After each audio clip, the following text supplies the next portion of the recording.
There was a time when the world became too loud for God. Violence filled the earth.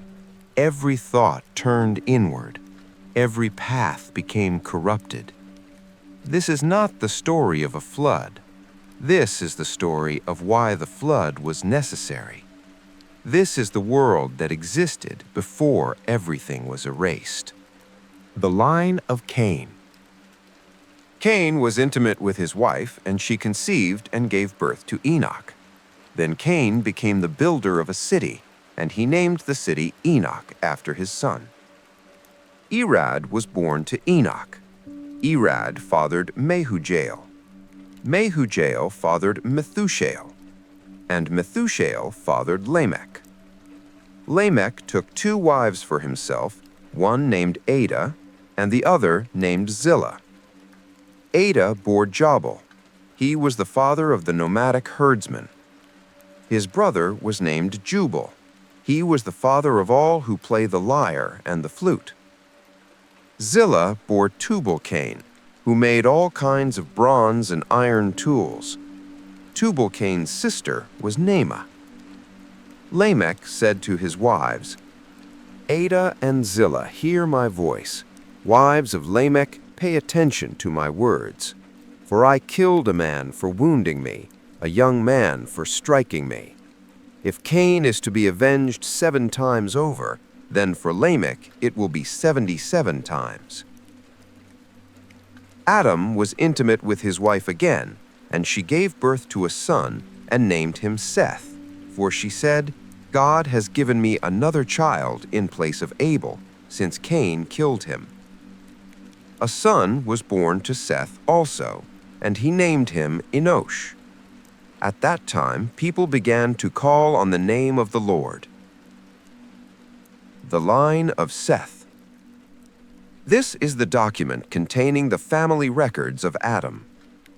On the day that God created man, he made him in the likeness of God. He created them, male and female. When they were created, he blessed them and called them mankind. Adam was 130 years old when he fathered a son in his likeness, according to his image, and named him Seth. Adam lived 800 years after he fathered Seth, and he fathered other sons and daughters. So Adam's life lasted 930 years, then he died. Seth was 105 years old when he fathered Enosh. Seth lived 807 years after he fathered Enosh, and he fathered other sons and daughters. So Seth's life lasted 912 years, then he died. Enosh was 90 years old when he fathered Kenan. Enosh lived 815 years after he fathered Kenan, and he fathered other sons and daughters. So Enosh's life lasted 905 years, then he died. Kenan was 70 years old when he fathered Mahalalel. Mahalalel lived 830 years after he fathered Mahalalel, and he fathered other sons and daughters. So Mahalalel's life lasted 985 years, then he died. Jared was 162 years old when he fathered Enoch. Jared lived 800 years after he fathered Enoch, and he fathered other sons and daughters. So Jared's life lasted 962 years, then he died. Enosh was 65 years old when he fathered Methuselah. After he fathered Methuselah, Enoch walked with God 300 years and fathered other sons and daughters. So Enoch's life lasted 365 years. Enoch walked with God, then he was not there because God took him. Methuselah was 187 years old when he fathered Lamech. Methuselah lived 782 years after he fathered Lamech, and he fathered other sons and daughters. So Methuselah's life lasted 969 years, then he died. Lamech was 182 years old when he fathered a son. And he named him Noah, saying, "This one will bring us relief from the agonizing labor of our hands, caused by the ground the Lord has cursed." Lamech lived 595 years after he fathered Noah, and he fathered other sons and daughters. So Lamech's life lasted 777 years, then he died. Noah was 500 years old, and he fathered Shem, Ham, and Japheth, sons of God and daughters of mankind. When mankind began to multiply on the earth, and daughters were born to them, the sons of God saw that the daughters of mankind were beautiful, and they took any they chose as wives for themselves. And the Lord said, "My spirit will not remain with mankind forever, because they are corrupt. Their days will be 120 years." The Nephilim were on the earth both in those days and afterward, when the sons of God came to the daughters of mankind, who bore children to them. They were the powerful men of old, the famous men. Judgment decreed. When the Lord saw that human wickedness was widespread on the earth, and that every inclination of the human mind was nothing but evil all the time, the Lord regretted that he had made man on the earth, and he was deeply grieved. Then the Lord said, "I will wipe mankind whom I created off the face of the earth, together with the animals, creatures that crawl, and birds of the sky, for I regret that I made them." Noah, however, found favor with the Lord. God warns Noah. These are the family records of Noah. Noah was a righteous man, blameless among his contemporaries. Noah walked with God. Noah fathered 3 sons, Shem, Ham, and Japheth. Now the earth was corrupt in God's sight, and the earth was filled with wickedness. God saw how corrupt the earth was, for every creature had corrupted its way on the earth. Then God said to Noah, "I have decided to put an end to every creature, for the earth is filled with wickedness because of them. Therefore, I am going to destroy them along with the earth. Make yourself an ark of gopher wood. Make rooms in the ark, and cover it with pitch inside and outside. This is how you are to make it.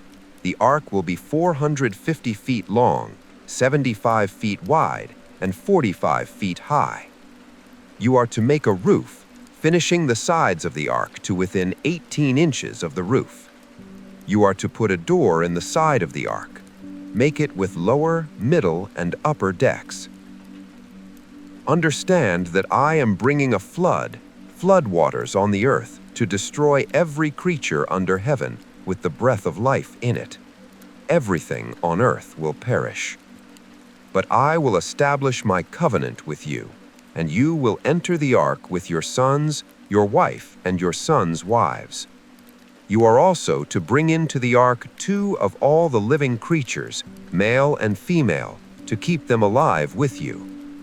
2 of everything, from the birds according to their kinds, from the livestock according to their kinds, and from the animals that crawl on the ground according to their kinds, will come to you so that you can keep them alive. Take with you every kind of food that is eaten. Gather it as food for you and for them. And Noah did this. He did everything that God had commanded him. The flood. The Lord said to Noah, "Enter the ark, you and all your household, for I have seen that you alone are righteous before me in this generation." Noah was 600 years old when the flood came, and water covered the earth. The flood continued for 40 days on the earth. The water increased and lifted the ark so that it rose above the earth. The water surged and increased greatly on the earth, and the ark floated on the surface of the water. All the high mountains under the whole sky were covered. Every creature perished, those that crawl on the earth, birds, livestock, wildlife, and all mankind. Only Noah was left, and those that were with him in the ark. The water surged on the earth 150 days. The flood receded, God remembered Noah, as well as all the wildlife and all the livestock that were with him in the ark. God caused a wind to pass over the earth, and the water began to subside. The ark came to rest on the mountains of Ararat. After many days, Noah sent out a dove. It returned with a plucked olive leaf in its beak. So Noah knew that the water on the earth's surface had gone down. The earth was dry. The Lord's promise. Then God spoke to Noah. "Come out of the ark, you and your wife, your sons and your sons' wives with you. Bring out all the living creatures that are with you, and they will spread over the earth and be fruitful and multiply on the earth." Then Noah built an altar to the Lord. He offered burnt offerings. When the Lord smelled the pleasing aroma, he said to himself, "I will never again curse the ground because of human beings, even though the inclination of the human heart is evil from youth onward. And I will never again strike down every living thing as I have done." As long as the earth endures, seed time and harvest, cold and heat, summer and winter, and day and night will not cease.